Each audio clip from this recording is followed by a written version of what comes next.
I don't have a topic this evening.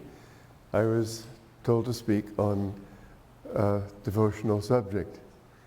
And I was reminded of many years ago, just for the fun of it, I decided to talk on the second law of thermodynamics and make it a devotional subject. It seemed a challenge, but really it wasn't at all. Because according to the second law of thermodynamics, everything in the universe is supposed to be gradually losing heat, gradually sort of running out of steam, and the truth of that is that it means that everything is gradually, having been created and brought out of spirit, sinking back into the oneness of spirit. This is life. Yogananda said one time, there was one of the monks asked him, "Will I ever leave the spiritual path?" And he said, "How could you? Everyone in the world is on the spiritual path." And that is the truth, that even though we don't see it, even though it doesn't look as if people are on the spiritual path, it looks as if many are running pell-mell in the opposite direction.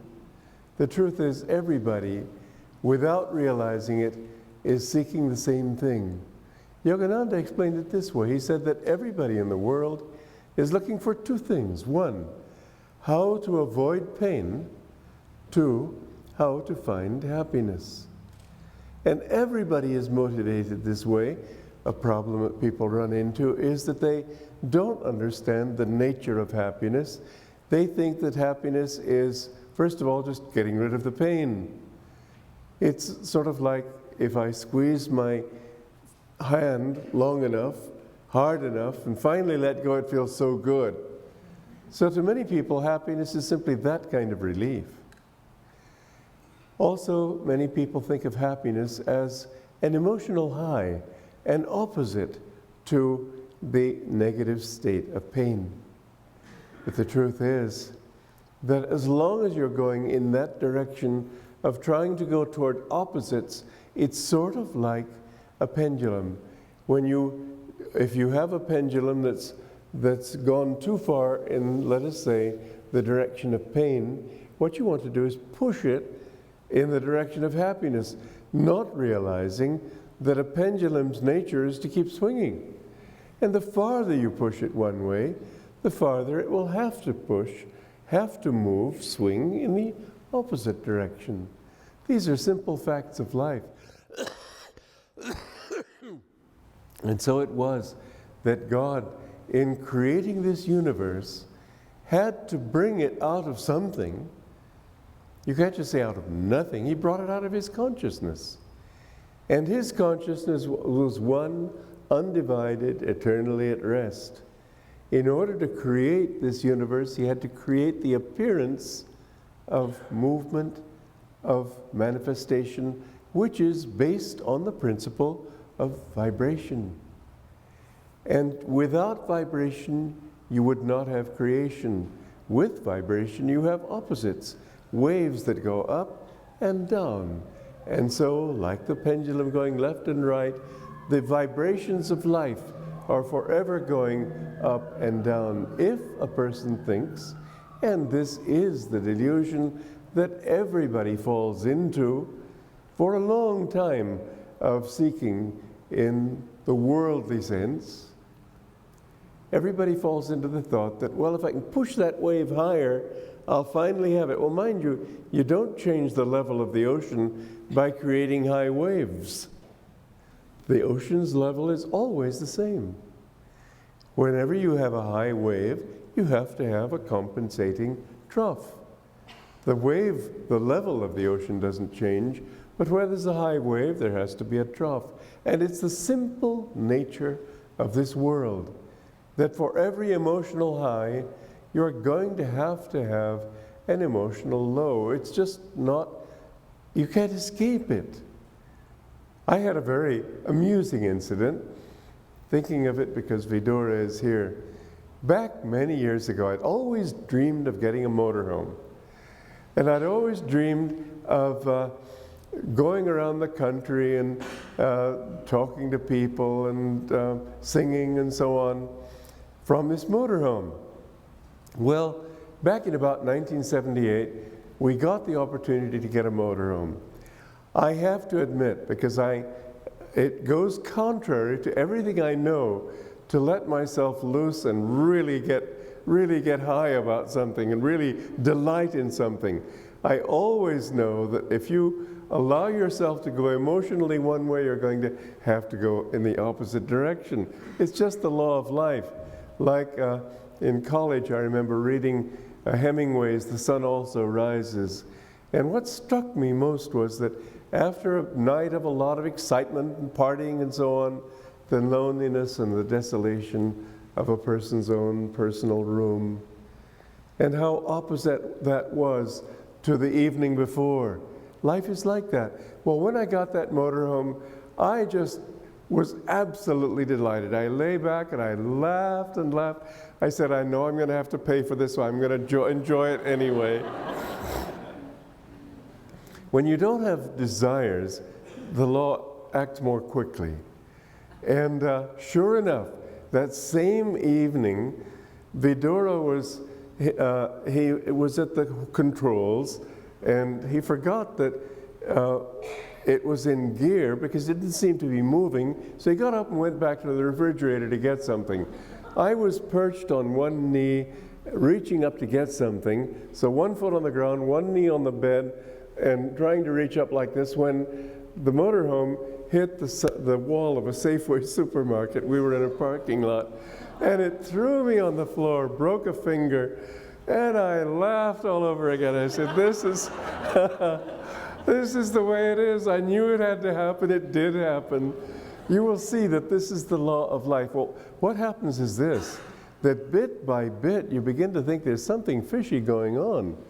Because the more I get happy about something, the more I find I suffer. Whereas if I can be calm about it, I don't suffer so much. And the people in the beginning, you know that poem of Edna St. Vincent Millay, that I burn my candle at both ends, it will not last the light, but ah, my foes and oh, my friends, it gives a lovely light. Well, it doesn't. That's the whole problem. You think it's giving a lovely light, but it doesn't.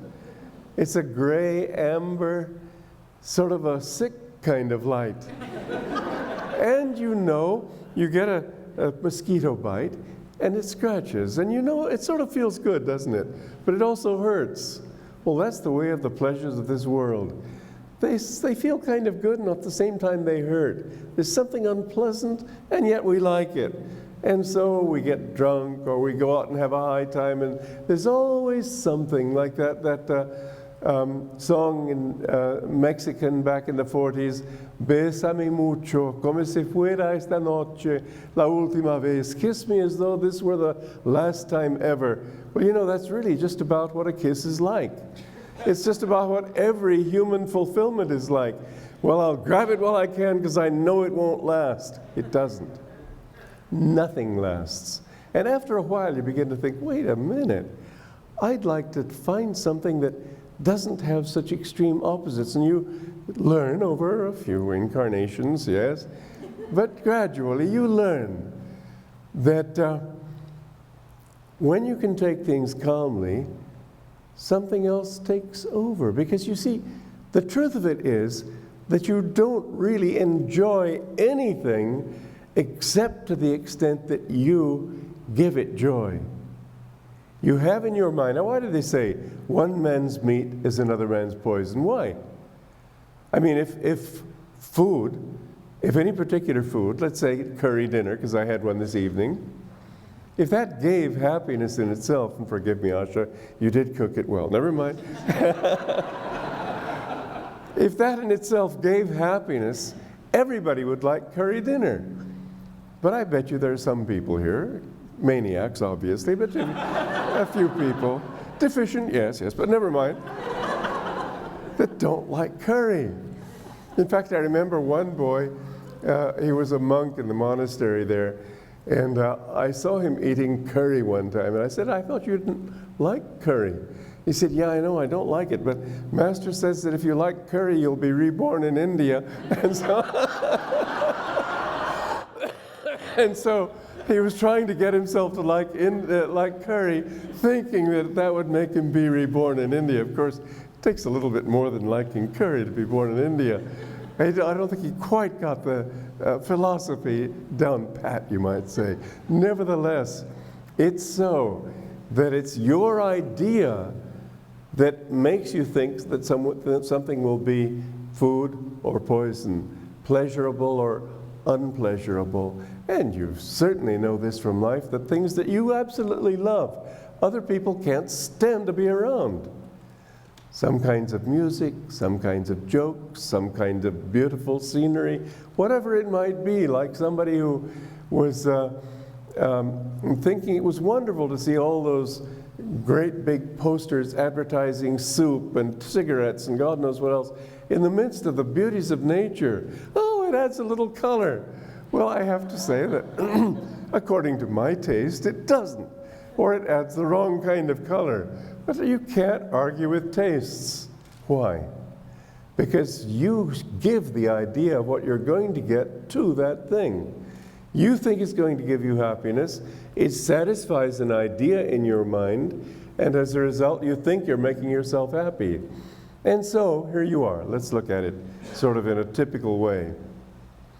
You're walking down the street. The sun is shining, the birds are singing, everything is going just beautifully. You feel on top of the world, and you pass a store window, and there's, let's say, a dress there that just really takes your fancy. Or, assuming you're a man and not a woman, let's say maybe it's a new camera, or who knows what.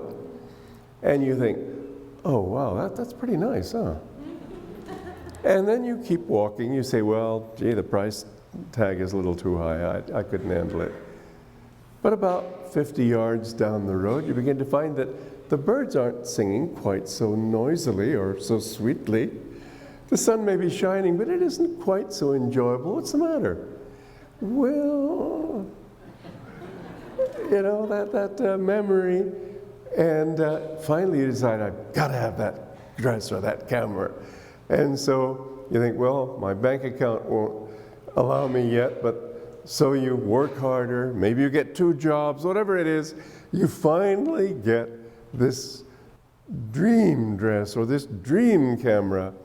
And for a few days, you just enjoy the color, the shape, the pictures you can take, whatever it might be. After a few days, it begins to sort of settle back into a normal pattern of your life. You have all these things, perhaps too many of them. And so how do you keep getting that high? Show it to your friends. Get them to say how wonderful it is. Oh yeah, it really is wonderful, isn't it? So for another week or two, you persuade yourself that this is great. After a while, even that begins to die down. And before the pain sets in, you begin to get some new idea. Well, if not a dress, then a coat. If not a camera, maybe a movie camera, whatever. And so it is from one desire to the next. We're constantly running after things that we think are going to make us happy. Now, sooner or later, you begin to think, well, wait a minute. I'm pretty well off as it is. I don't need all those things. You begin to feel suffocated by too much, like that song from Porgy and Bess, I got plenty of nothing, and nothing's plenty for me. And you realize that the less you have, maybe the happier you are. And so happiness no longer begins to seem something outside that you have to get excited about. It's a state. It's an inner state. Now, the more you come, mind you, the more that pendulum is brought to a still point at the center, the more you have not boredom. Oh yeah, that's another alternative. But more than that, you find that when you really are centered in yourself, you're never bored. You can see a little child, 3 years old, looking at a blade of grass and an ant crawling up that blade of grass. He can be absolutely absorbed in that simple little experience. We don't think that way because we've got too many excitements. And yes, children manage to. I'm giving you a kind of idealized example. But I remember in a barber shop in Rome where the barber, I guess, wanted to entertain himself, if not us, I don't know, but he had the television on.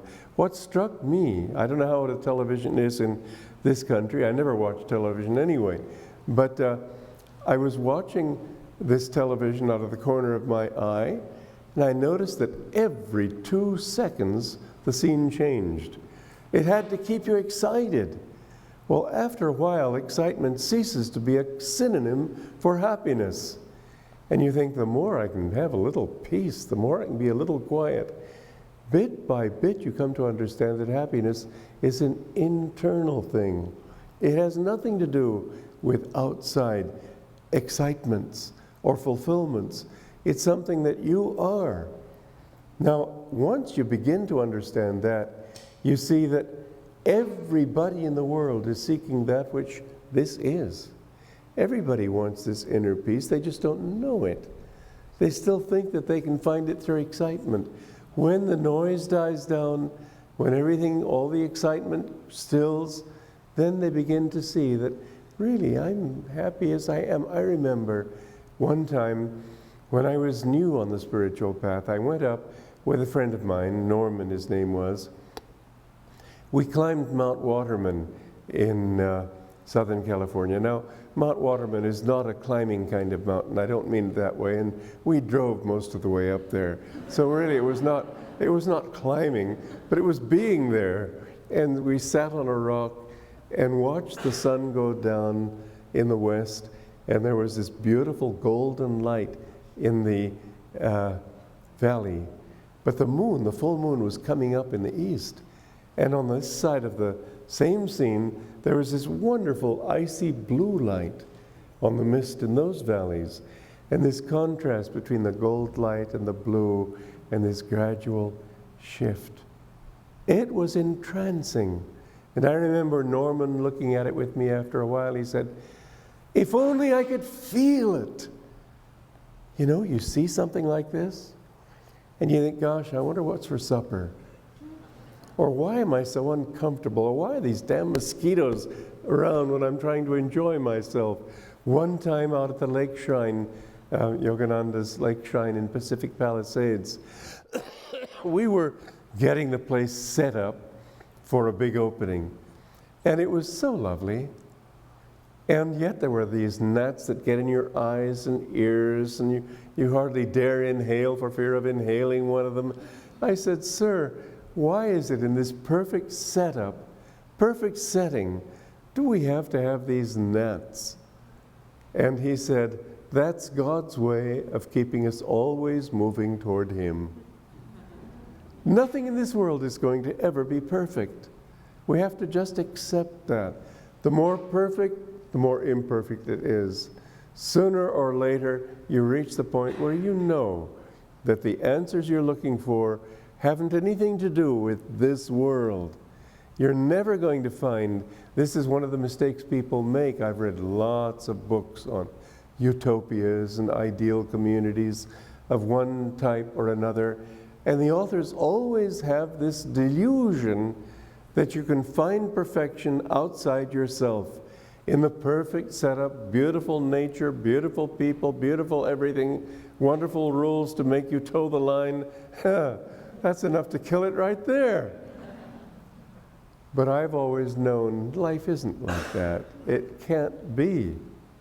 And so when I set out to build Ananda, I never tried to create the perfect place. I said, let's just try to make something better than we've got. Well, that's realistic, that's possible. And you know, several books came out talking about communities back in the late 60s, early 70s, and talked about Ananda as selling out. We were too willing to compromise instead of having this great ideal of earthly perfection. Every one of them has failed. Only Ananda is there. And the ideal that we set for ourselves, we keep pushing it higher and higher. Ananda's getting better and better, because you don't look for perfection as if the curtain had suddenly come down and that was it. You look for something better, and you find that once it's better, you know the direction to go, and it gets better and better. But it will only get better to the extent that you have this inside yourself. Now, what is this? Yogananda said that the dual goals of life are to escape pain and to find happiness. But I've said also, and it's very clear from all our experience, that if we seek our happiness outside, we're going to have pain outside. The more we find our fulfillments outwardly, the more we're going to have disappointment and disillusionment outwardly. And so we come to discover gradually more and more that this happiness is something inside ourselves. Now it's not just, and this is an important point to understand, it's not just a definition. Happiness is not, I mean, how can you define happiness? If you ask the average person, are you happy? He's probably going to say, well, let's see, I'm not in the hospital. I've paid off most of my debts. Yeah, I'm happy. Happiness is not that. Happiness is something that you really feel. It makes you want to sing. It makes you feel high. One of the things, I have a t-shirt that says, angels can fly because they take themselves lightly. I've always liked that saying. I'm not one to go around with sayings blazoned on t-shirts, but this one I wear to bed at night. It's one I bought at East West, actually, many years ago. But if you can take yourself lightly, now that's one of the things. You see, what prevents us from finding this happiness inside is what Sri Yukteswar used to call the meannesses of the heart. The meannesses of the heart all relate to the thought of ego. I don't like this, I'm proud of this, I'm proud of that. Pride of pedigree, pride of family, pride of intelligence, pride of education. You know, it was an interesting thing for me how I came toward the spiritual path. As a child, I was very happy. But gradually, as I got educated, I found I was less and less happy, and more seeking definitions of how to be happy. And I spun all these marvelous intellectual theories about how to be happy, and I found that I was getting more and more miserable. And I remember looking back to my childhood and thinking, that's what I want. I want to be simple like a child. I want to get away from all this intellectual defining. And so that's when I began to realize I just wanted to give up intellectuality and learn to come back to love and joy. You know, you can't find happiness by expecting to find it. You've got to be happy to find happiness. There was this man who was a sort of a town grouch in a little village, you might say, in Vermont. And he would snarl at the children who ran across his flower bed, which made them run all the more across his flower bed, shout at the dogs that were digging up his carrots in the backyard, get angry at everything and everyone, and everybody thought of him as just the town grouch. Every town needs, I guess, a grouch, and they felt satisfied having him. Until one day, he came out of his home laughing and singing and full of merriment and happiness, blessing the little children as they ran across his lawn, which stopped them from doing it right away. And finally, the townsfolk just couldn't stand it any longer. And they appointed a committee to go and find out what is wrong with this guy. Why couldn't he be a grouch like before? And so they said to him, well, what's happened to you? He said, you know, all my life I kept wanting and waiting for something to make me happy. Finally, I realized this world wasn't going to do it for me, so I decided I was just going to be happy anyway. From then on, I've been happy. It's just that simple. It seems crazy, but it really is. You see, we have two aspects of the mind: intellect, feeling. Too often, we tend to go by intellect. We think by defining. Now, how do you understand that? How do you find that? You can't define happiness. There's no definition for it. It's a self-existent fact of life. It's sort of like Descartes' theory, his explanation for why he knew that he exists. He said, I think, therefore I am. Well, thinking doesn't do it. Really, I mean, you cannot think. As I mentioned the other evening, even worms and mollusks, I don't think. They don't seem to be the thinking type. I can't really think of them as intellectuals, nor would I dream of sitting down to a game of chess with a worm. or a rhododendron bush. But there's some kind of awareness of existence. A flower points toward the sun. A worm, if you jab it with a pin, will try to get out of the way. A mollusk will try to do something to put itself in a position where it can grab some plankton and munch away or whatever. And so you see that there is this consciousness even without thought. The truth is that we are more conscious when we aren't thinking than when we are. Just take an example. Somebody's watching a sunset and he sees the sunset is absolutely wrapped in its beauty. Somebody sitting next to him says, "Oh, that's a sunset." Well, first of all, that's the definition. Sort of separates you from the experience by the definition. I think I could paint that one just about that well. Let's see, there's a red there, an orange, maybe a little touch of green. And he goes on with all this analysis.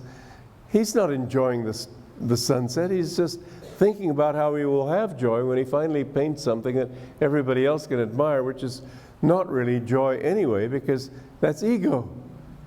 You're happiest when you're not thinking that way. When we were watching that sun going down and the moon coming up, it was a moment of real happiness because there was no thought. Nature was doing enough to keep our minds busy, and we were just completely enraptured in that.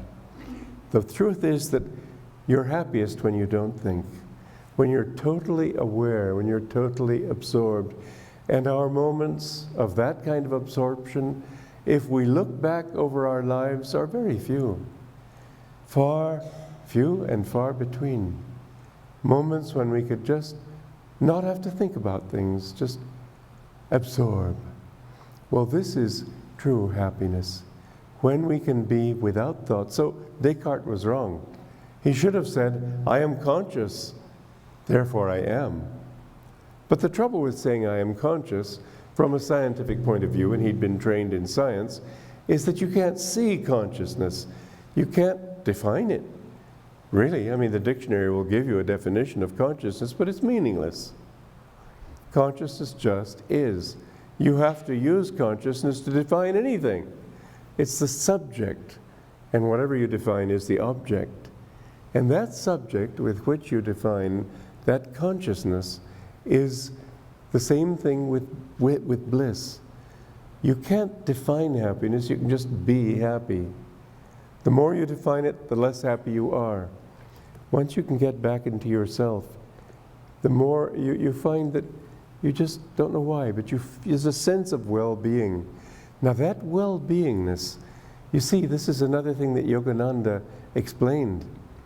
He said there are so many definitions of God that don't have any real direct influence on our desires, on our ability to go anywhere, to grow. You can define God as omnipresent. Doesn't mean that much. You can define him as omniscient. Well, okay, but what does it do? Omnipotent? No, you want something that'll touch you.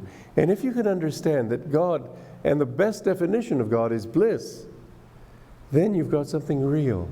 And so Yogananda said, think that God is bliss. What is bliss? As I said, you can't really define it, but it's serene happiness is what my dictionary calls it. That's a fairly good definition because there's calmness. In that serene happiness, you feel blissful. You just know that you are that. Well, in the search for happiness, we're also thinking, however, of an abstraction. And it does help to have some sort of mental handle onto which we can hang that idea, that concept of happiness, because otherwise we'll be identifying it with a warm puppy or an ice cream cone or one thing or another. Happiness is not any of those things, it just is. And so it helps also to think of God in some sort of form. Happiness, yes, but a kind of fulfillment. The greatest fulfillment is love. This is why Yogananda's guru, Sri Yukteswar, said that what happens when you can get rid of the meannesses of the heart, the tendency to want to be important, to be looked up to own, to possess, to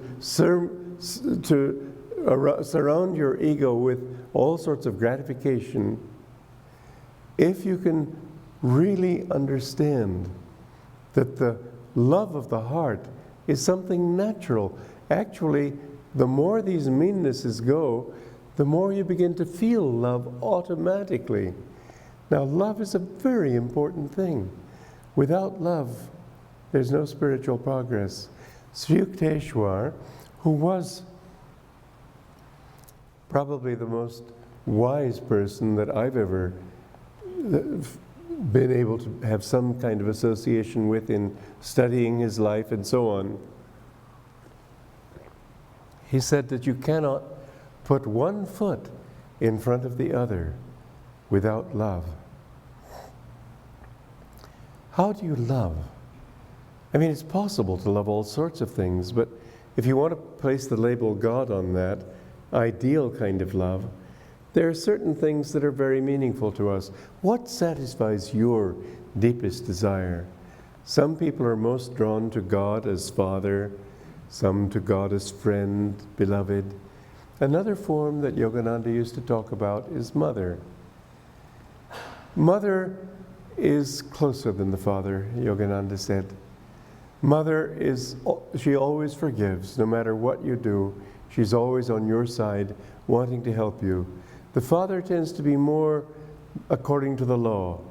If you don't go according to his principles and what is true and right by law, he may disown you. The Mother could never do that. So the Divine Mother is an aspect of God that is very beautiful. And it's something that several years ago, the idea came to me that I'd like to tour this country talking of God as Divine Mother. It's an aspect of God we need in this country. We need someone who loves us unforgivingly. There's too much thought of God judging you because you've done this and judging you because you've done that, and angry because of your being such a sinner. God as Mother could never be angry with you. God as Mother is always on your side, not in your errors, but hoping and praying and wanting to nudge you along toward living a better and a truer life. This is the Mother. I have found that this aspect of Yogananda's teaching is perhaps to me the most beautiful of all, that in loving God as Mother, there comes a yearning that is very difficult to feel for God in any other form. When you love God as your mother, what you really love is not, you don't want somebody who's partial. No, I don't mean it that way. It's a very impersonal love. But I like to think of it this way, that for incarnations, the Divine Mother has given me that love, but I've been the one to ignore it.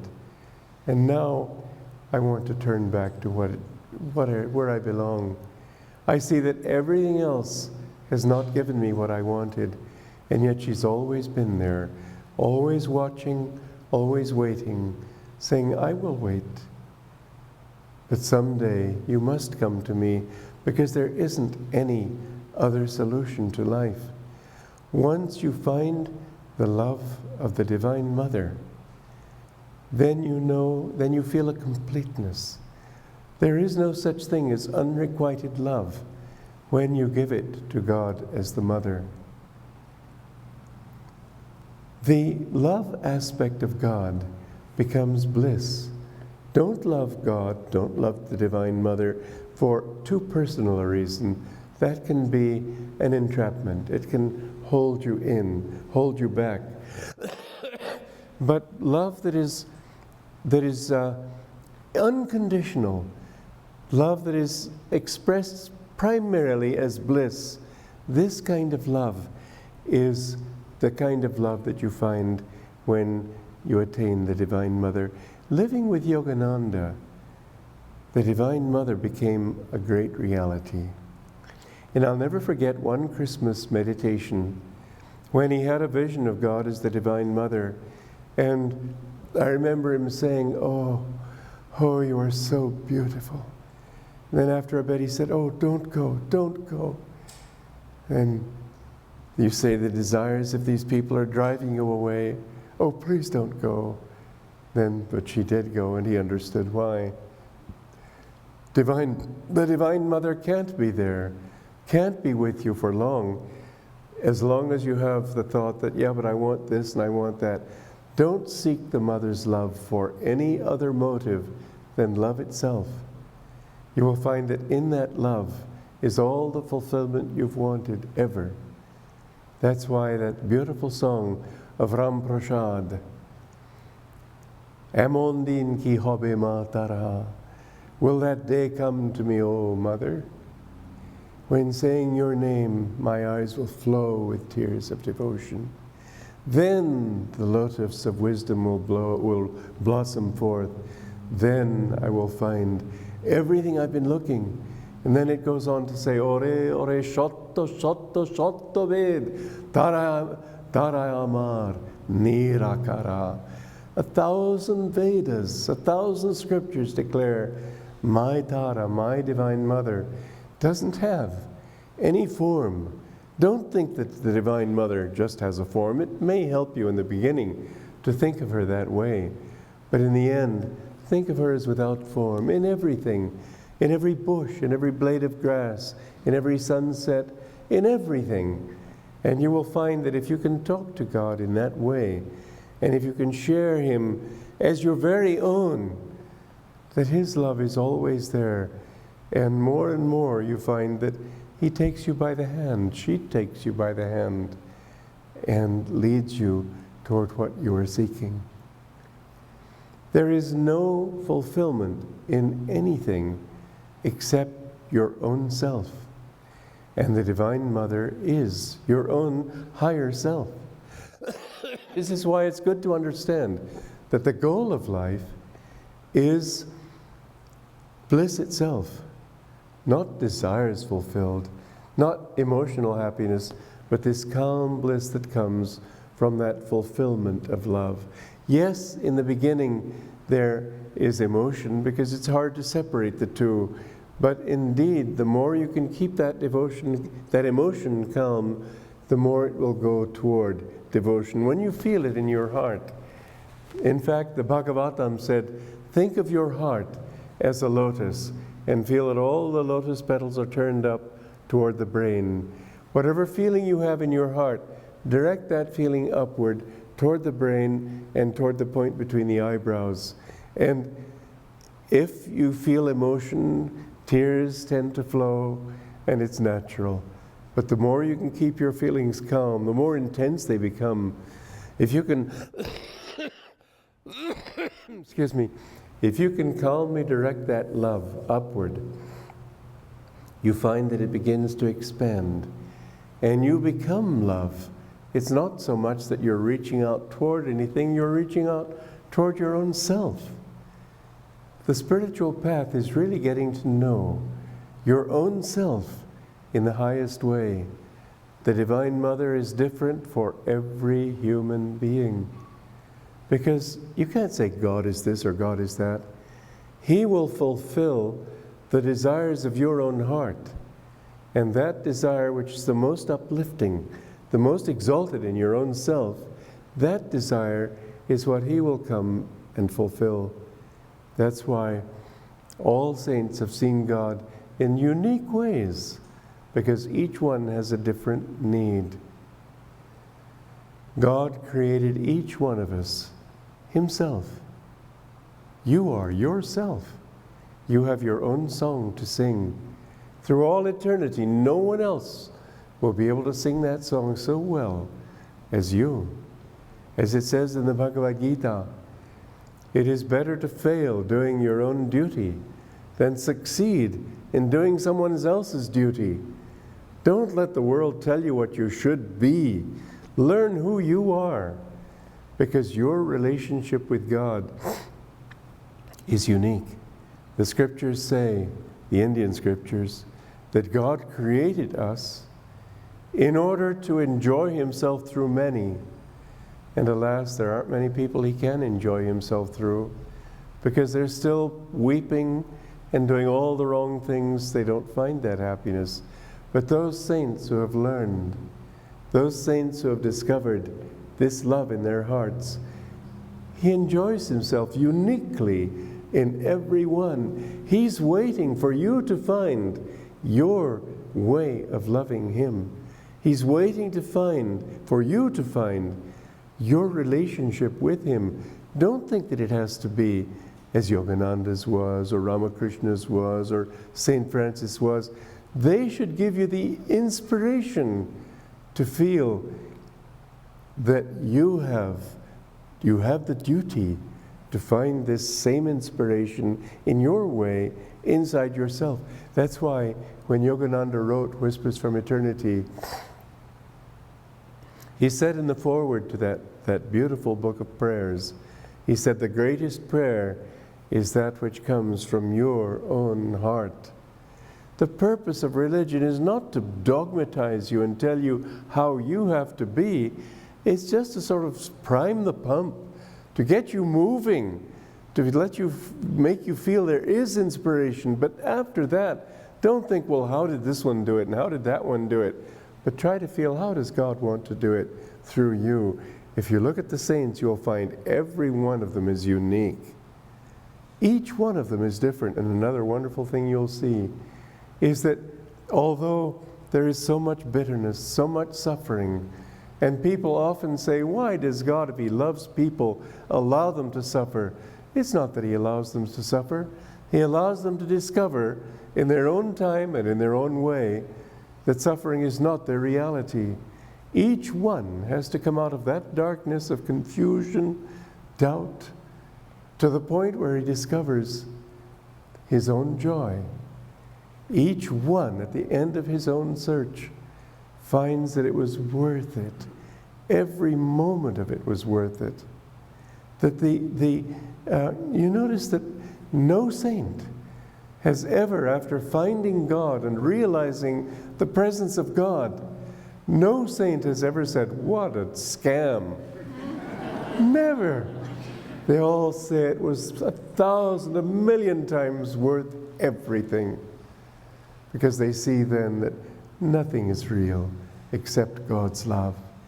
And we can define him this way, we can define him that way. God's not going to ask you when you die, were you a good Roman Catholic or a good Hindu or a good Muslim or Buddhist? He's going to say, how much do you love me? And if you love him, he won't have to say anything.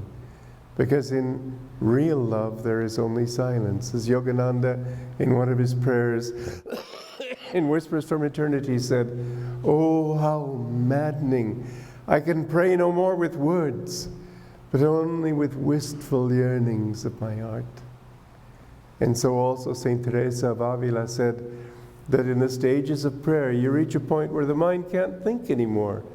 The mind can't define. It can't even have the thought, I am loving you. It's just love. You want to go beyond thoughts, beyond definitions.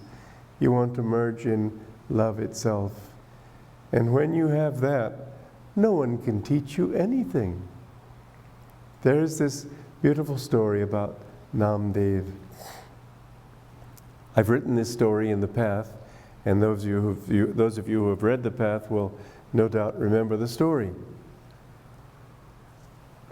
But there were two saints in a town, in a small town, and one was called Namdev, and I don't remember the others, but the other was a potter saint. That is to say, he was a saint, but his profession was pottery. And one time there was a big festival, and all sorts of people came to this festival, 5,000 people from all over. And the potter, as is the way of potters, decided to find out if there were any cracks in these pots. And so he was going around, but because everybody had devotion to him, they let him have his way. So he'd go around and slap people on the face, and they'd just take it. Until he came to Namdev. Well, those people revered Namdev as a saint, and he had enough little ego there to think, well, who's he to teach me? And so when this potter slapped him too, he said, "What'd you do that for?" And the potter calmly stood up. He said, "There seems to be a crack in this pot." Everybody laughed. And so afterwards, Namdev, who was able to commune with God, and his particular way of devotion was through Krishna. So he went to the temple and he prayed to the image of Krishna. And mind you, there's a difference between idols and icons. Idol worship, idols are things like wealth, greed, lust, power. Those are idols. But to have an image that makes you think of God, this is not an idol, it's an icon. Even Muslims, this is something that Kabir pointed out, not Kabir, Nanak pointed out in Punjab. He said, you say no images, and yet you all bow to Mecca, to that stone in Mecca. You need images. Everybody needs an image of some sort. And so the image that he worshipped was God in the form of Krishna, but it was not an idol, because he was only worshiping God in that form, and his love was expanding, not contracting.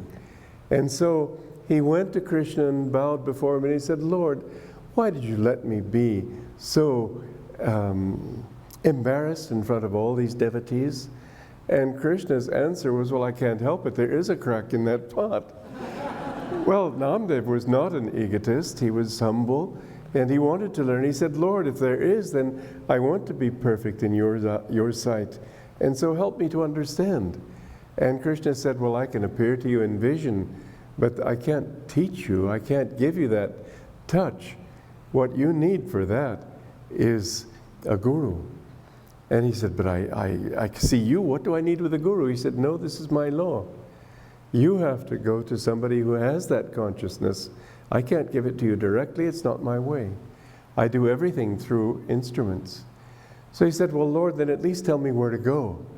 And so he told him about this other village, about this man. He said, don't worry if he seems a little strange. That's just his way. Well, he went to the village, and he found these people there, and he asked them, where is so-and-so?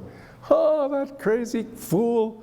Yeah, you'll probably, what would anybody want anything to do with him for? But anyway, you'll probably find him up by the temple somewhere. He always hangs out there." They just thought of him as a bum. You know, a lot of saints don't want you to know who they are. They don't want to be bothered. As Babaji one time said to Pranabananda, when Pranabananda met him for the first time, and he said, "But where's your holy robe?" He just had come into Lahiri Mahasaya's home with his dhoti all wet from taking a bath in the Ganges. And he was a young-looking man, seemed to be about 24 years old. Lahiri Mahasaya was an older man, 60 years old or so. And Lahiri Mahasaya was bowing before him in great devotion. And Pranabananda looked at him and he said, "Well, what's this all about? How can you, an older man, bow to this youngster?" And Lahiri Mahasaya said, "Get down, this is my guru. This is Babaji." And so he sort of, all right. But then he wanted to ask him, he said, "Well, what's this with a..." He said, "Why are you so young?" He said, "Oh, many kalpas have seen this body. In other words, I have been in this body a long time. I have kept its youthful appearance." But then he said, "Well, where's your holy robe, your geru, your orange robe?" He said, "You know those holy bulls in the marketplace? The priests put a special mark on them to let the public know that they've been blessed, and everybody goes and touches them and thinks he's going to get some sort of blessing that way." He said, "I'm no holy bull. I don't want to be bothered by people, so I go like this."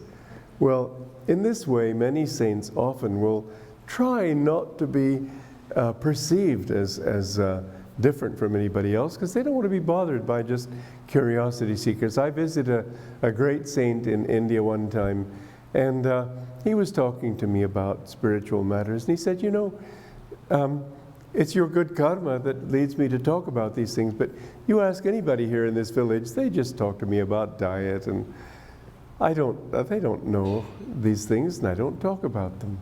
So anyway, Namdev went to this temple, and he saw an old hobo kind of person lying on the floor, sort of limp, with his legs, his feet pointing toward the altar. Well, in India, this is an unthinkable sacrilege to put your feet toward the altar is just not done. And you don't sit in the presence of an elder or a superior being or anything with your feet pointing toward him. It's just a symbol of disrespect. And Namdev, who was this devotee, said, "Take your feet away from the altar." And the other man said, "Well, you see, my child, I'm getting old. It's difficult for me to move. Would you please move my feet where there isn't the altar?" So Namdev took his feet and started to put them down when there was the altar. And he moved them, there was the altar. And wherever he moved his feet, there was the altar. And finally he realized, uh-oh, this man's very different from what I thought. And finally he said, "You must be the man I've come to look for, to be my guru." And the man stood up then, very different. And he blessed him. And Namdev went into samadhi, because he was a great soul already. And it didn't take much, but it needed that touch. And then he was roaming the countryside and just always drunk with Krishna, always drunk with the presence of God. And one day he happened to be near his old town, and he thought for old time's sake he'd go to that temple. And he did, and he prostrated before the temple, and Krishna appeared to him in a vision. And Krishna said, "My son, I've missed you. Where have you been?" To test him.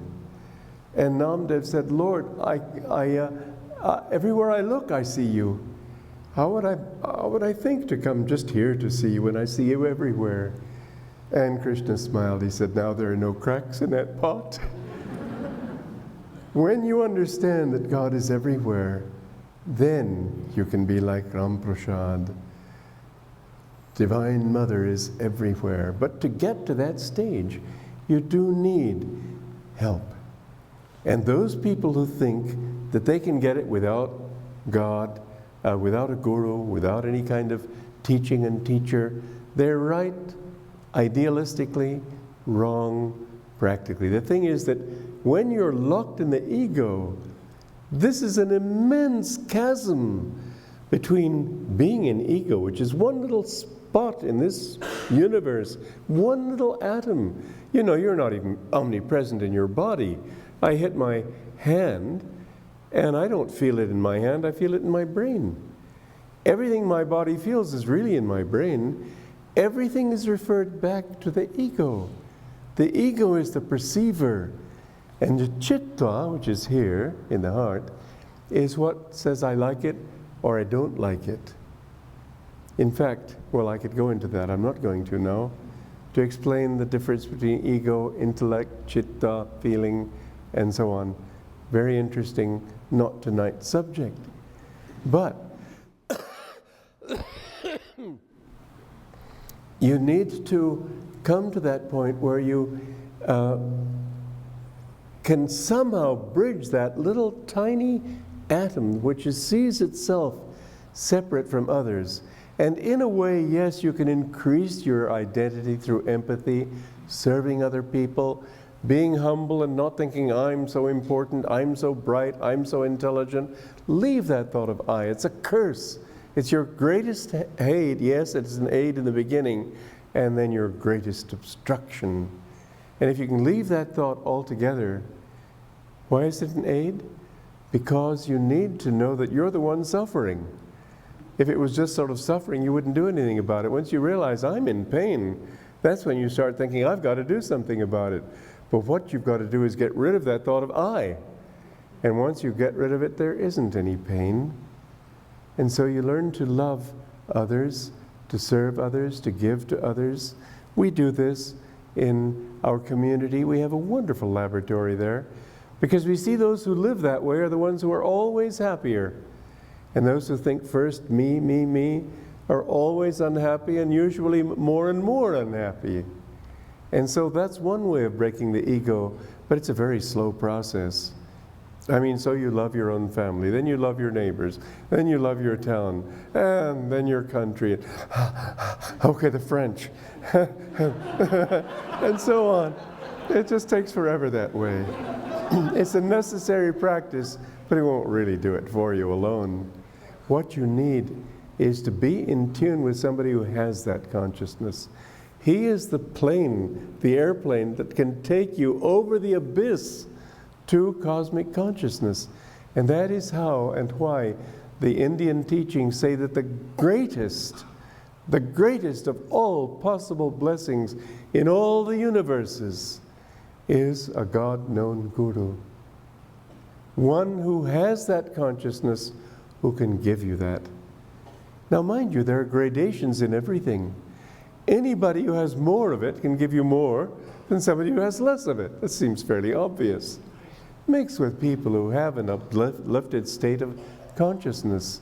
Mix with people who are devoted to truth, and not with people who think that they're all they really want is money and power and all the worldly pleasures. Mix with people who have something of this inner peace. You know, Yogananda was on a train one time, and there was a man there. He was a black man, acting as the waiter in the restaurant. And Yogananda saw that he was a very sincere person. And one time, Yogananda had to sit at another table, and this man actually was so sad that he was weeping. And he finally came up to Yogananda. He said, "What have you got that I want?" And Yogananda said, "Come see me." And so he sought him out afterwards, and Yogananda touched him and blessed him and gave him a technique of meditation. But it's only from somebody who has it that you can get it. It takes a match that'll strike to light a forest fire. If you've got a match that's damp, it won't do anything. Most people are wet matchsticks, let's face it. But people who have this inner inspiration can give you something. And I imagine everybody in this room has had somebody in his life that he can look back to with gratitude as somebody who really gave them inspiration, that sort of pushed them on the path of their own evolution, that uplifted them. Everybody must have had somebody like that. Well, look for people like that. And look above all for people who have more of it. Because, you know, most of those people, once you get to know them better, yeah, a little bit here and there, they have something, but not much. People don't have much. I tell you the truth. I couldn't imagine myself ever saying to anybody, "I want to be your disciple." Unthinkable. I looked around me and I saw a bunch of fools. I didn't exclude myself. I was a fool. And I thought, I don't want to be a fool, and I don't want to become wise by going to other people who just pretend to have something that I don't see that they've got. It's not real. I didn't know anything about saints. If only I'd known, but I didn't. I had to think my way through it because I was going by the way of intellect. I remember one night taking a long walk. This was down in Charleston, South Carolina, where I was studying to be a playwright. And I thought, what is God? What can God be? Obviously, he can't be a policeman on a cloud. That doesn't make sense. What is he? I said, well, who am I that can ask such a question? Surely the fact that I can even ask such a question means that I have an aspiration. And the fact that I have this aspiration means that I must be aspiring towards something conscious. God has to be consciousness. And my inspiration is more when I'm in tune with that and less when I forget it. And looking back over my brief life, I saw that was the case. I saw that the more I lived in a search for this attunement with something larger, some larger consciousness, the more I felt a fulfillment.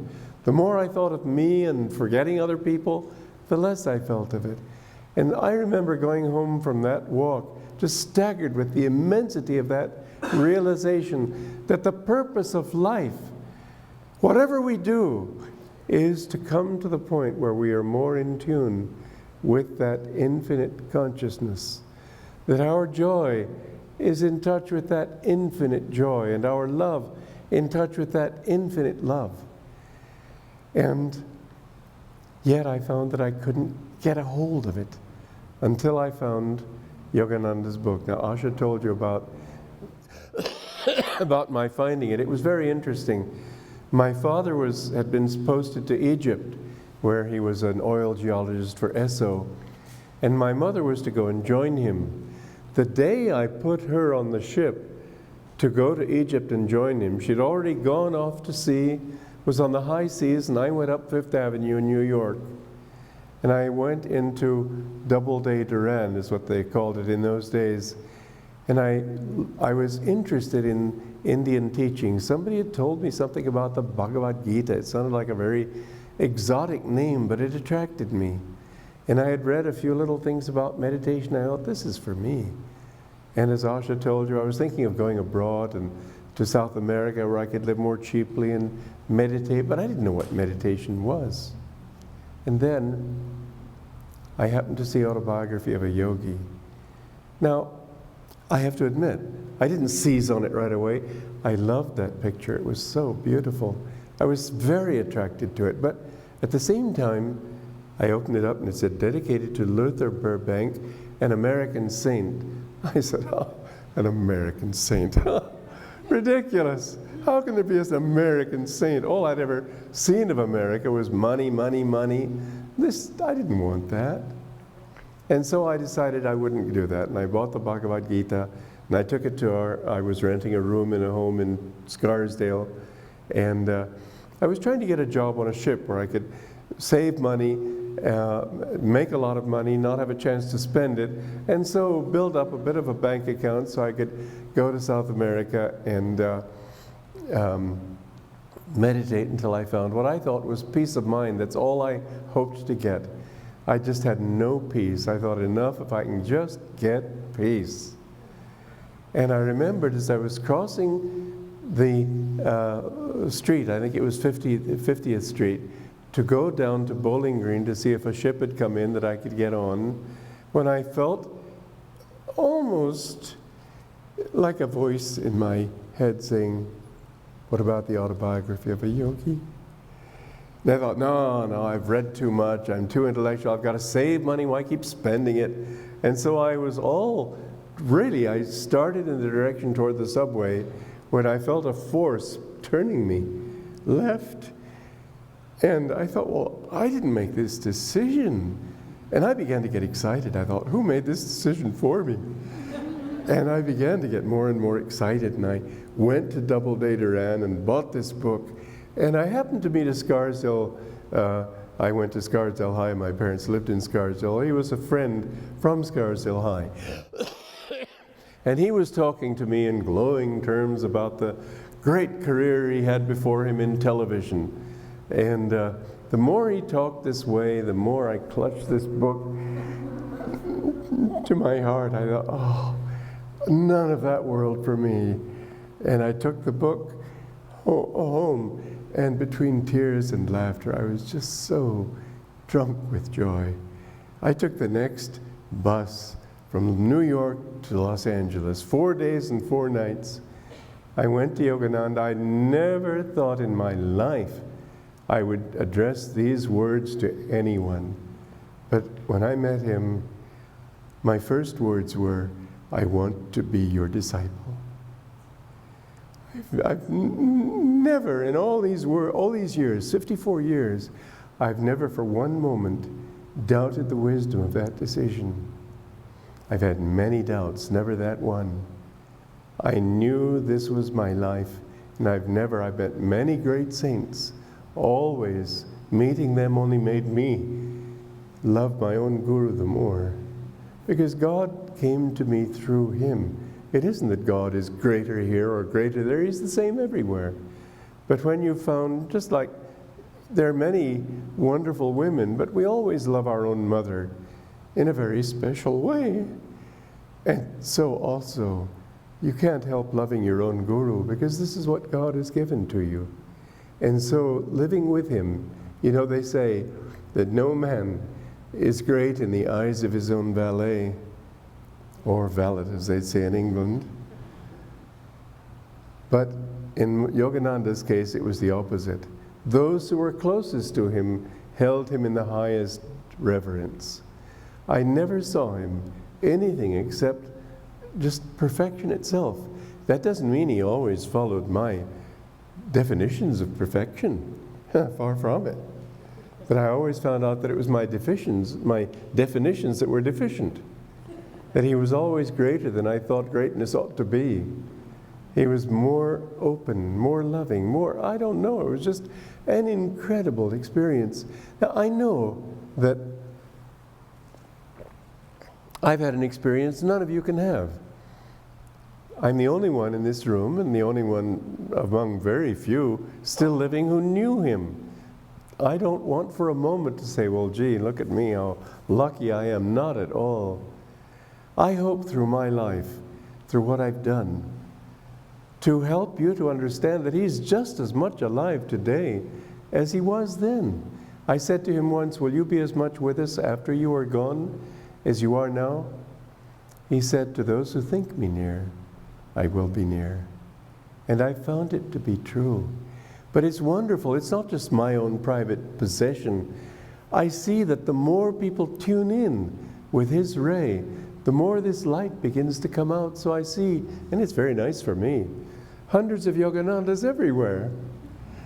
Because every one of you shines to a greater or lesser degree with his light. When you are seeking God, yes, God is in you. Yes, God is something infinite. All of these things, yes.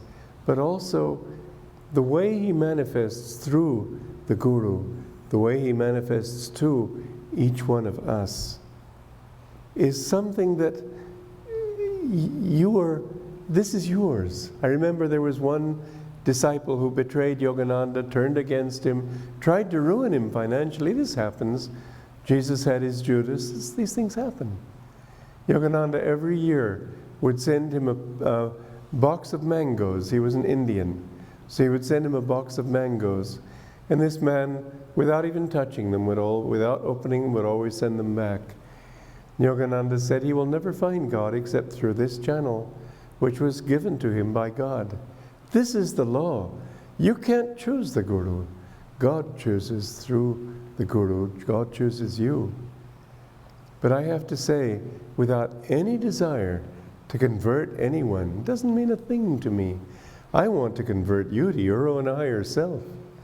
But if you do feel an attunement, if you do feel an attraction and some kind of bond, then don't hold back just because of ego and say, well, I got to protect myself, because honestly, the more you can give yourself to that, the more you find your fulfillment. And the more you think, well, I got to be me, the less me you are. People are imitators. I remember a couple of little children, 5, 6 years old, crossing the tennis court at Mount Washington, and the little boy had probably seen a John Wayne movie or something like that, because I called ahead to the girl, come here, little piping voice. I'm not going to listen to you, Johnny, kind of thing. I said, come here. That kind of attitude, as long as you have that I want to be the king of the roost, I want to control other people, I'm the boss. Hollywood teaches you that, and you learn very bad lessons that way. The more you can be humble. I found such sweetness in just getting rid of this stupid self and realizing that it was all, he was the one, God is the one. I remember one time I had a big tussle in my meditation, and I finally just decided, I'm not this. I don't want anything to do with it. And it was sort of a breakthrough. We all have these periods, but this was a real thing for me. And Yogananda was outside by the tennis courts at that time, looking out over the city of Los Angeles. So I went to him and bowed before him, and he tapped me on the forehead. He said, very good. He knew our thoughts. He understood. But when you have that, God will say very good in your own heart. That's what you've got to look for that smile inside, worth 1,000 ice cream cones, worth 1,000 earthly fulfillments. the more you have that divine smile in your heart, and it comes from your own higher self, the more you will know that's what life is all about. Learn to love God. Learn to serve God. Learn to get rid of this stupid thought that you are anything. And you will find that when you can desire to be nothing, you suddenly realize you are everything. It is not a diminishment of power. It's an incredible increase of power, wisdom, understanding, love. You're simply reclaiming your own birthright when you can give up the little ego and discover that your true self is the self of all. That is what you are. You are the divine self in everything. Joy to you.